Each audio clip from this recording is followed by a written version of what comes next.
Hi, my name is Meredith, and welcome back to my Witchcraft series. I'm going to be starting a little episode series, still within the Witchcraft series, on divination, specifically tarot. I'm going to be having a couple episodes after this focus on different forms of divination, and basically because that was the first thing I turned to when I started off in witchcraft was forms of divination. So, talking about tarot today. So as for the basics of tarot, I'm going to be having my really great witchy friends, Melody and Frankie, help me out on the basics, and I'm just going to be spitting out random things that I believe you should know as should be basics for tarot. So tarot is a form of divination. What is divination? Divination is a process that a person can go through to gain further insight to a question, an event, some feelings within their life that they're experiencing, and they find this insight through a standardized process or ritual. One of these processes can be tarot. Tarot just brings basic insight into the future. It's not really predicting your future, it's just, from my perspective, it's more of just something that you can keep in mind. It's like an intuition. Tarot cards are here as a form of guidance. Like if you're having trouble with an event going on in your life, say you're getting in a fight with your partner, do a tarot reading on it. It can assess the situation and maybe give you some guidance on how you can move forward. But I wouldn't recommend taking the cards completely seriously, because this is me being the skeptical person. It's a deck of cards. But they're very helpful in, a way of guidance and basic insight into things that you can do to better the situation or to reflect on a situation.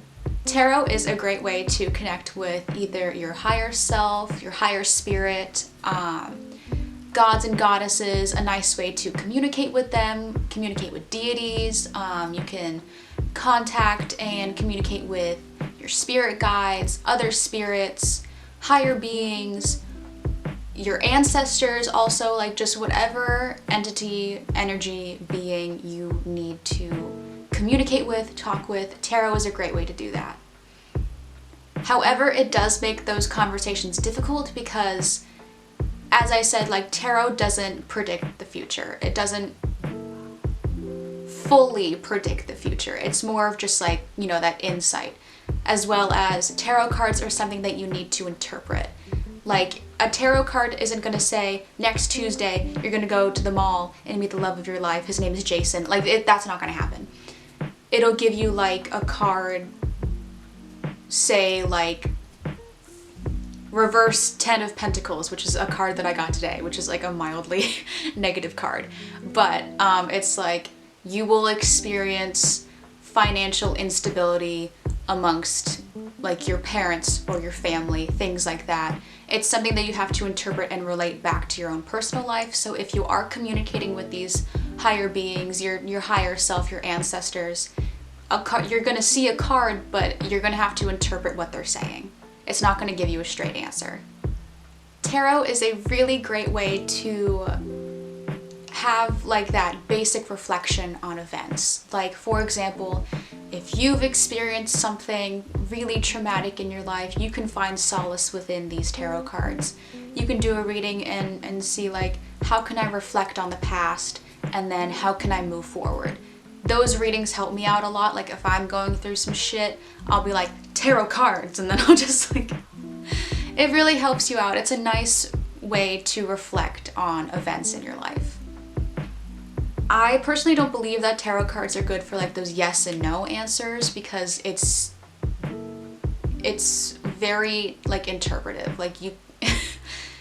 There are cards in the deck, there is certain suits and major arcana cards can give you those yes and no answers, but I don't really go by that, because there's always that story behind the cards that relates to the yes and no, and then it can obscure your view on your yes or no question. You don't know if they're saying yes or no. It's mainly just I wouldn't recommend saying am I gonna get this job? You can ask that question, it'll give you a card that's either positive or negative, but it's not really that yes and no.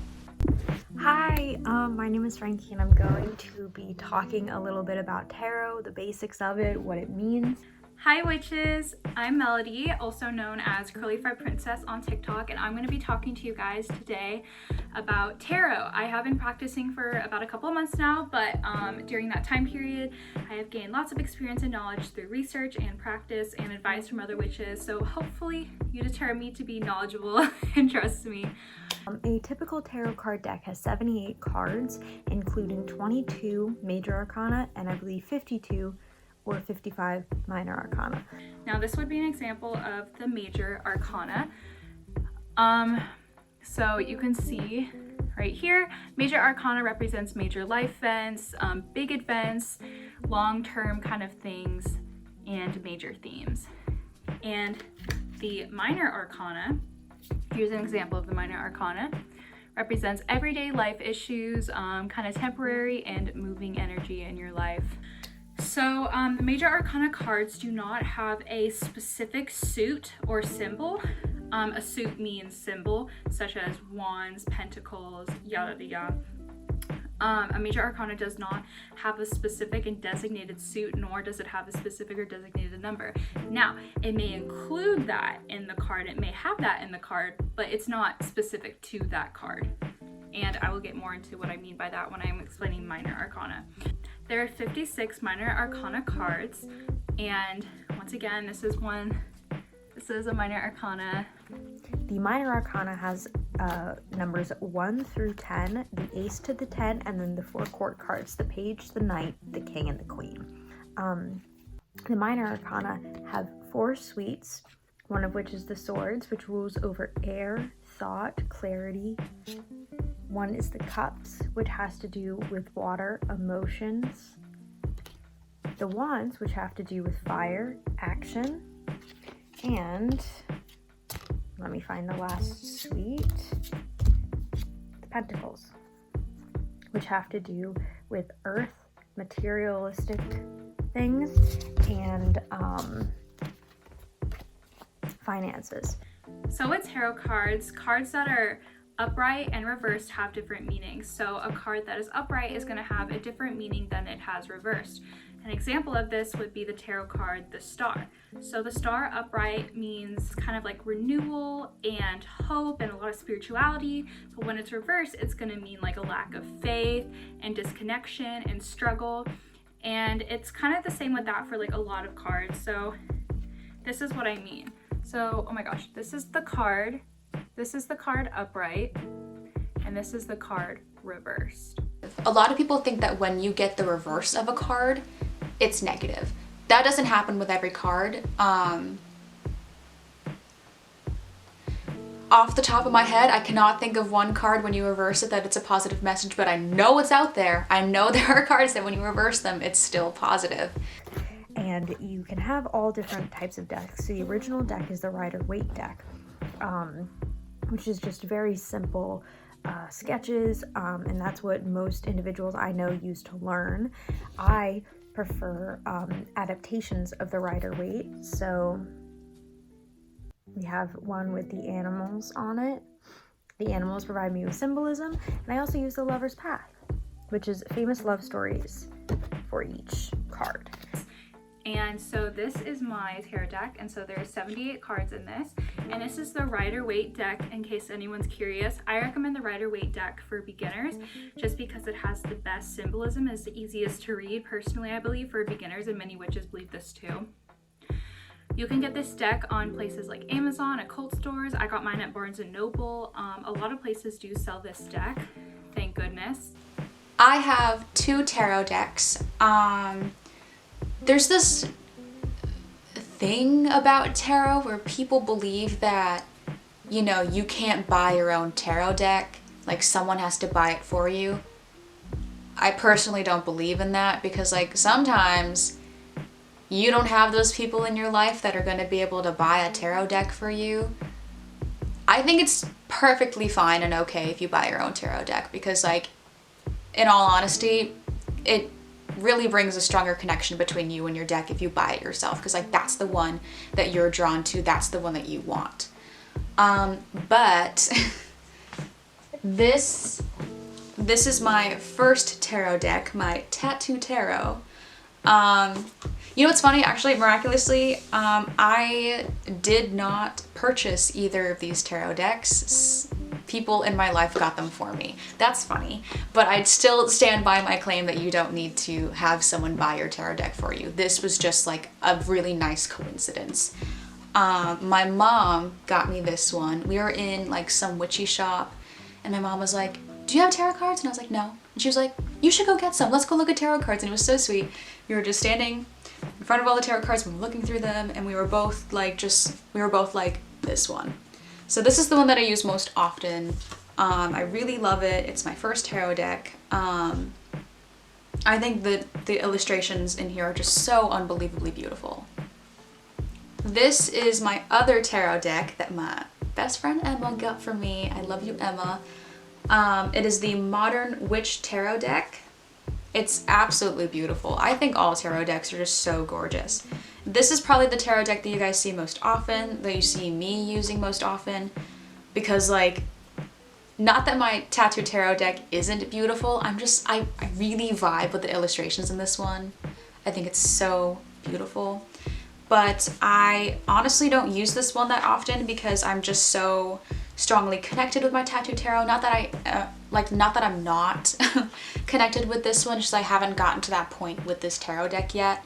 I'm still working with my Tattoo Tarot, and I want to create that relationship before I can create another relationship with a different tarot deck, if that makes sense.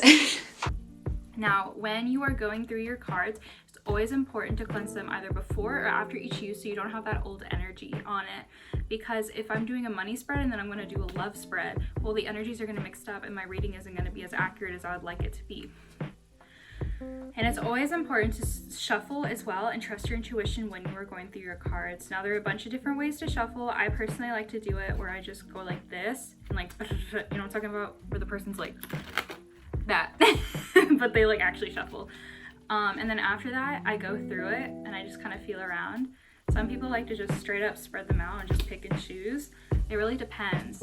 When you are handling tarot, you should always shuffle and cleanse your tarot deck. That is very important. You can shuffle your tarot deck any kind of way you want. Some people believe that there's like a certain way you're supposed to shuffle your tarot deck, but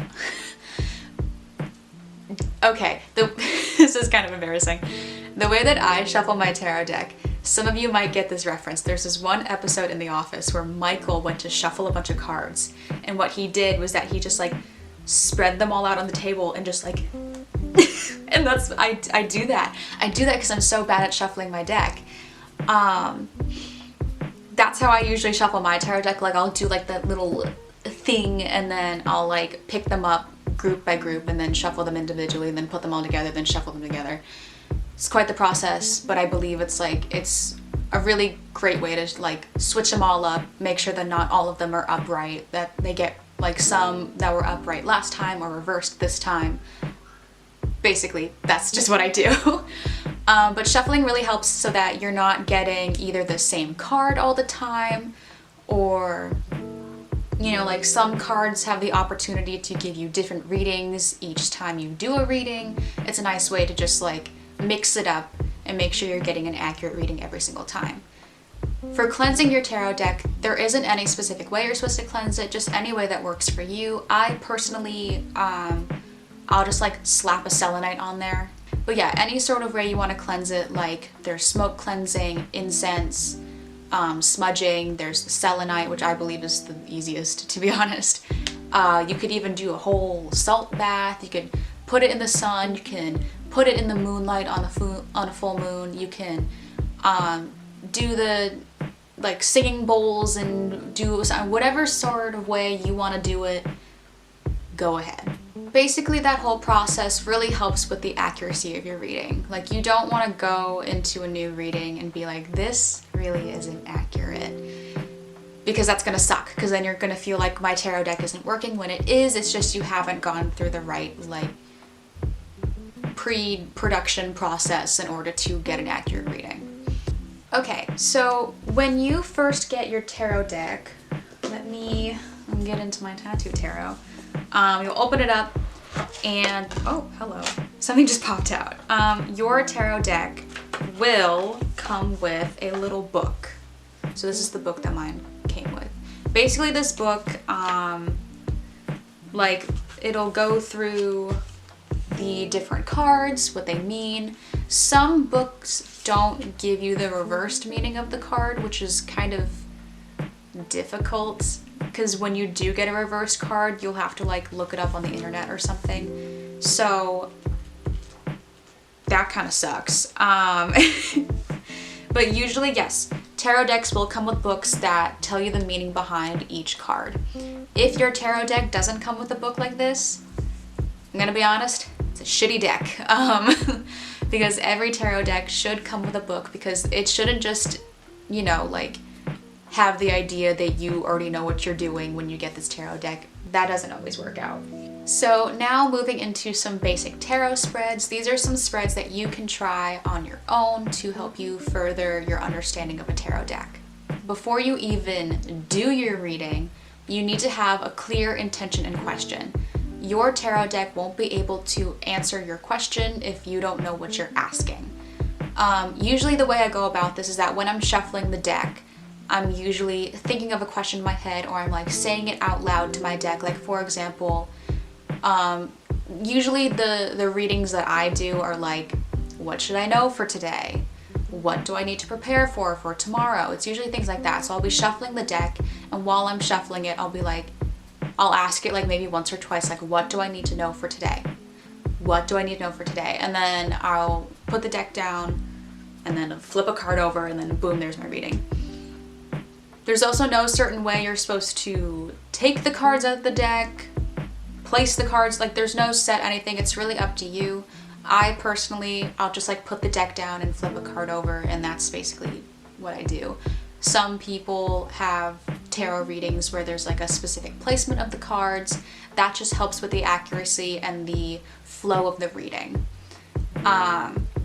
Some people also like to, you know, like you take the deck and you just like spread it all out like that. They'll, based off of the energy and the attraction, they'll pick cards off of where, like in the spread. It's really up to you, whatever you want to do. Again, this is very subjective, so what works for me may not work for you, which is totally fine. But yeah, it's basically whatever you want to do, however you want to do it. So this is a very easy spread that you can do. It's a 1-card spread where, like, after shuffling and cleansing your deck and coming up with a clear question and intention, you could just flip 1 card over and that's it. These 1-card spreads could either be like, what do I need to know for today? Or what do I need to know for tomorrow? Or you can do like 1-card readings in the beginning of the month, like what are some things I should look out for this month? Or what do I need to know for this month? I personally like 1-card spreads because they're really easy and really, like, because you're asking a specific question, it's much easier to interpret them, like interpret the 1 card that you get, because like it's just 1 question. So it's not a lot to think about and not a lot to worry about or interpret, or basically it's because I'm a lazy person. That's why I think it's the best one. Another spread you can do is a 2-card spread, where it's basically what it sounds like. You flip 2 cards over and each card relates to a different question. You could do past and future. Like, say you're reflecting on an event in your life and you're like, okay, what can I learn from the past and what should I know for the future in relation to what just happened? You can also do give and take. Say you're in a relationship with someone, or you're reflecting on a friendship with someone in your life and you're like, what should I give in this relationship and what should I take from this relationship? There is also problem and solution. This one is really helpful. Like, let's say you're feeling that unbalanced vibe, like there is something going on and you don't really know what to pinpoint as the problem. You can do like the 1 card being like, what is the problem? and then you can flip the other card over and say, what is the solution for this problem? And it'll give you a nice reading. I love 2-card spreads. Now that you've gone through 1-card spreads and 2-card spreads, you can now bump it up to 3 or 4-card spreads. Basically with 3-card spreads, it's the same kind of process. Like you can do past, present, and future, which is like, what were my past feelings about this event or person? How is it going on in the present? What should I know for the future? There's also mind, body, and spirit, like reflecting on your mind, reflecting on your body, and reflecting on your spirit. There's also like situation, obstacle, advice, like what is going on in the situation right now? What is the biggest obstacle that is either coming or I am experiencing right now? And what is some advice on how to either fix or get past this obstacle? I believe that after going through these very simple and easy spreads, it makes it so much easier to work with and understand the tarot deck as a whole. So when you first get your tarot deck, something that's really important to keep in mind is that it's a lot. Like, it's very overwhelming. Like, there are I believe over 70 cards in this deck, each with their own individual meanings. Multiply that by 2 because there's also the reversed meanings. It's such an in-depth form of divination that takes a really long time to learn.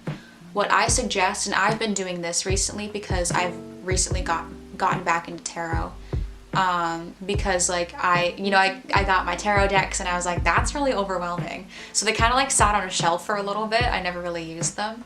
But what helps a lot is if you get a notebook and you either you pull 1 card a day and you research that card and you take all these notes on that card. You learn the reversed and upright meaning, basically what will help you when you come back to that card to interpret it later within an actual reading. That helps a lot. Doing a lot of studying within the tarot deck helps. What also helps is just doing readings all the time, because you'll start to get either reoccurring cards or you'll get used to the cards enough that you won't even need your notes anymore because you've done readings so much. Another thing that helps a lot is doing readings for friends. I personally don't do this because it makes me feel awkward and anxious when I do readings for other people, because I'm afraid that it's either not going to be accurate or I'm reading them incorrectly, mainly because I'm going to be honest, I am not well versed in tarot, so I would feel really uncomfortable interpreting other people's lives when I'm not that, good at doing tarot. But that helps too. Even if you really want to get into it and you're totally fine messing it up every once in a while, reading tarot for friends and family members really helps because it gets you used to the cards. I think that's a good amount of information when you first get a tarot deck. Always keep a notebook with you and just constantly do readings. Keep up with it. Just do your research on this deck, and then it'll get so much easier after that. So some things to keep in mind while you're doing tarot. There is that stigma around tarot cards that they are dangerous. They're really not. Think about it seriously. This is a deck of cards. See, this is why sometimes I find trouble fully believing things within this practice, because I'm such a skeptical person. But then it also helps me out in the fact that I know that tarot isn't dangerous because it's just a deck of cards. That helps me out a lot, and it also is just a good thing to keep in mind in general. How can a deck of cards be dangerous? It might give you a reading that you're not going to particularly like, but that wasn't dangerous. Sometimes you're going to receive those negative readings.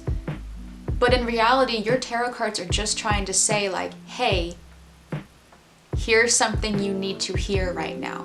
Sometimes, when I'm doing a tarot reading and I'm asking a specific question, it'll give me a card that is completely unrelated to the question.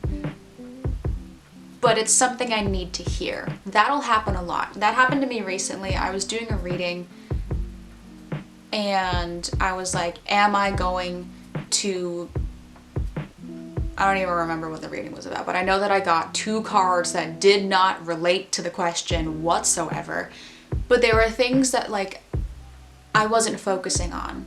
Like there were things that I needed to hear and maybe, you know, like backtrack a bit.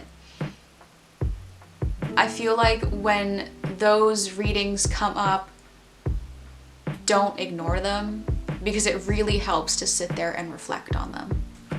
But what's really nice is that you can basically do whatever you want with your deck. You can ask any question within reason. You can connect with higher spirits, higher beings. It helps with a lot of communication.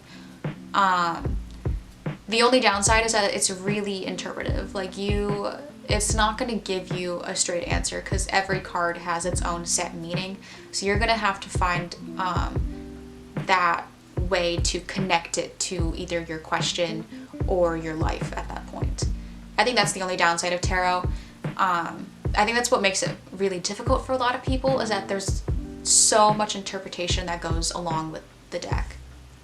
So I believe that is about it for this episode. Thank you so much for watching this episode on tarot. I hope this helped you learn a little bit more and feel a bit more comfortable about tarot decks.